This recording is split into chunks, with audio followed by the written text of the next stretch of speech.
us get underneath what we're saying without making judgments about it.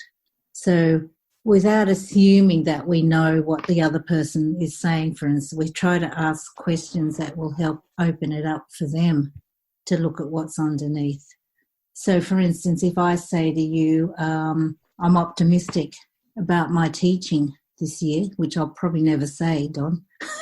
But anyway, if I've said that, in order to help me reflect, you might say, well, what are you assuming about how you teach? Or what are you assuming about the curriculum you've designed? Or what are you assuming about the sorts of students that you're going to meet? And then you would help me go deeper and deeper with that. Now, the thing about that is that will then make me examine what I'm on about. But you're not making judgments. If you just say to me, what are you assuming? You're not saying, well, that's great, or I think you could think more about this. You're just inviting me to dig deeper and deeper. And what I found is you have to have that non-judgmental mindset and environment in order to reflect on yourself, but also other people.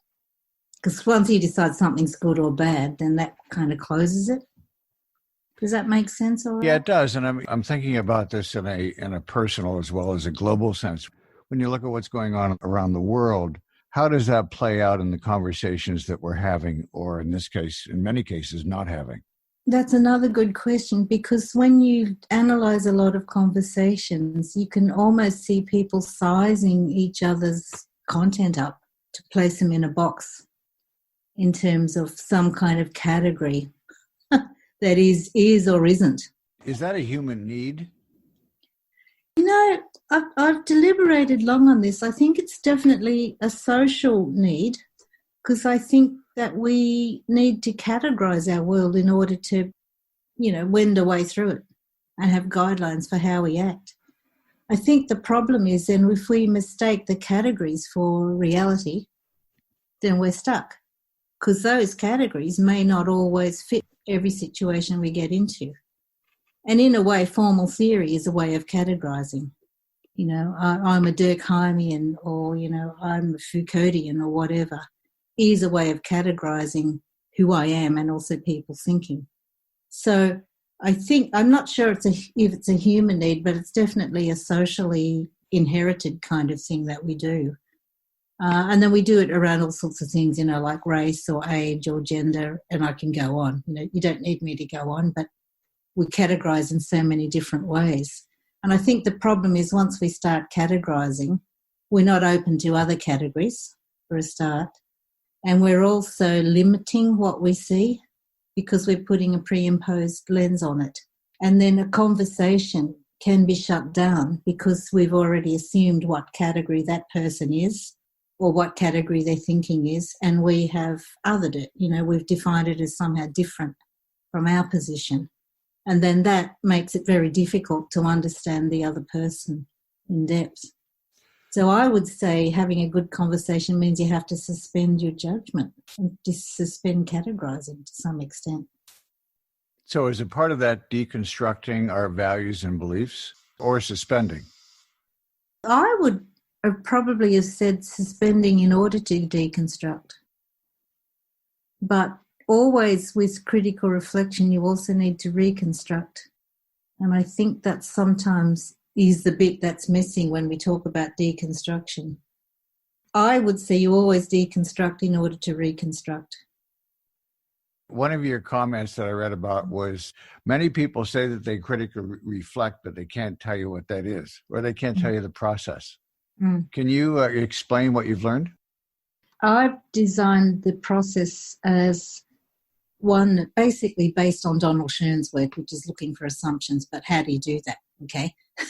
So the process from my point of view is I'd normally ask the person to think about something specific which happened to them, an event basically, which they feel was significant to them and significant to their learning. And I ask them to describe it in very raw detail, without reflection. So for instance, one that I often come back to is when I was in a meeting which I felt was going nowhere and I didn't understand what was happening, so I stopped participating. that's a real incident, but it is something that happens to me a lot.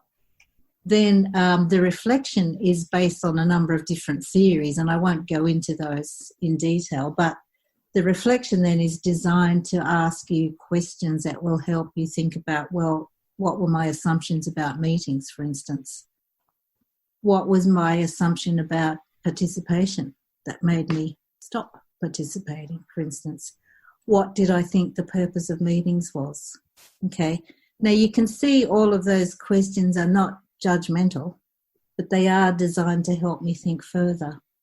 So what I do in that process is I will try to ask myself those questions if I'm reflecting on myself, or if I'm helping someone else reflect, I'll ask them those kinds of questions. So the deconstruction might be, well, I wonder what language you were using about meetings, and what does that say about what you're assuming? Okay, so, if you deconstruct my story, it's something about meetings should have a clear purpose. People should always understand what a meeting is about. And then when you say those assumptions out loud, it's often then easier to think about, well, what other assumptions are behind that? So it's kind of an iterative process, Don, where you might start out with a more superficial level, and then as you dig deeper, you'll get further. And then if I do that in a small group, I will give examples of the kinds of questions that can be asked. And then I will also make sure there's a good learning environment. So, for instance, we talk about being non-judgmental, about not saying, if that was me, I would have done such and such, because we're trying to focus on the person. So we have an ethical learning climate that we subscribe to. And then after all of that's done, I go into a reconstruction phase with people. Now that you're aware of these assumptions, what difference is it going to make to the way you think, the way you act, etc.? So the process is a two-stage one, basically. So what's that experience like for you when you see this connection between past, present, and future? Do you see a metamorphosis or a transformation in the people? So I'll tell you one example that sticks with me forever is a guy who was working for a small family services organisation. This was in Australia. And he suspected that some of management were corrupt, basically. And that was the incident that he brought to discuss with the class. And he was in a dilemma. He didn't know what to do. And so we just helped him reflect on it. I don't even remember his assumptions that came up. But when he came back to do the reconstruction phase, he said, I've actually written a letter to the Board of Management about the supposed corruption. The Board of Governors is examining it. And I was just simply motivated to do that after doing the reflection. So he didn't even get to do his reconstruction stage. He got so fired up after he'd reflected on the situation that he just went and took that action. He actually then resigned his position and went to do union-oriented work. It was fascinating. Sally Armstrong, she said that there's no such thing as an innocent bystander. There was a moment in my life where I realized that I could no longer become that innocent bystander, that I had to say something. But there are places or points in our junctures in our lives where we realize that there is a line in the sand and that we have to step over it or we have to protect it.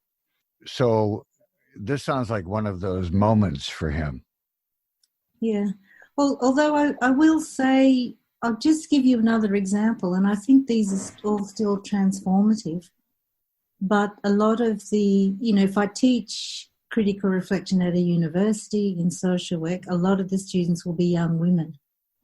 And their incidents are often about being confronted with a racist statement, say by a colleague, and then feeling really guilty because they couldn't challenge and change that person on the spot. The transformation comes about for them when they realise there's many different ways of challenging racism, and that it actually may be about finding a way that works for them. that is true and authentic in terms of their own identity and ability. And once they realise that, it actually frees them up to challenge in different ways in the future. But I think part of the problem, if you want to talk about categorising, part of the problem for a lot of people who are interested in social justice is they think it's just complete activism or inaction. And when they realise through critical reflection that that's just a category assumption they've made, they're then freed up to find all different ways of being activists that might work for them in terms of who they are socially. And it does free them. I remember one student who talked about thinking her only option was to blow up the whole system. And then she felt completely powerless because she realised she couldn't do that. So what do you do? Then do you just become someone who buys into it all? So the critical reflection can be transformative in helping you find a way that works for you, where you can actually, I call it, have integrity, which is be true to your own values, but to do it in a way that's relevant to the context, to who you are, etc. And it actually is, a lot of people just say it's liberating to realise that. Yeah, I'd made a comment at the beginning of this conversation about social work being global, when in fact it's a very personal inside-outside opportunity. As well, yeah, as well. And you were talking about that, not being an innocent bystander before. That's the reflexivity angle that I think is an important part of reflection, because it's actually realising that you have influence. Even if you're just there and you see yourself as a powerless person, you still have influence. And it's being able to recognise the different kinds of influence that you do have and then use that to make whatever changes are necessary. And that might just be on a personal level. And that's then we get postmodern then a bit, Dan, because I always say you don't know necessarily what influence you're having on that person at that time, and you don't know the repercussions of it. But that's not a reason not to say or do what you think you need to say or do. And just because you think it's not going to have an effect is not a reason not to do it either. So the postmodern bit is about kind of the uncertainty that happens, and we don't know how what goes around comes around. But we need to recognise that we have some kind of influence, no matter who we are, where we are, the context, etc.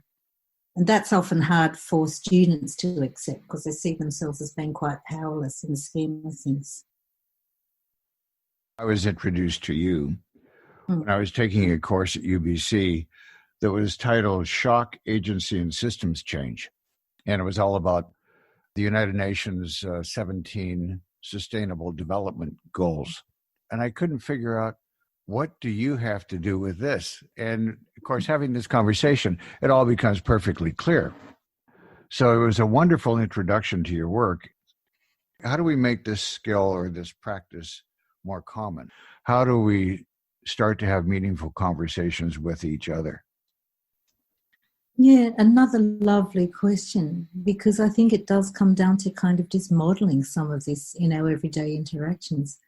I would say you just first start thinking about the kinds of questions you ask people when you engage in conversation. So even, you might be tempted to say, well, why did you do that? Which is a fair question. If you word it more reflectively, like soften it a bit, I wonder why you did that, or I wonder what was behind that. What you're doing first is showing curiosity, which is always important, I think, in a conversation. But you're also drawing a person out a lot more. And because you're trying to be reflective, you're also trying to listen to what's underneath what they're saying. So it's not just the superficial content always. If you're looking for what are the assumptions or what are the more fundamental values that come out, you actually learn a lot more about that person. So a good question asks and gives. Yes.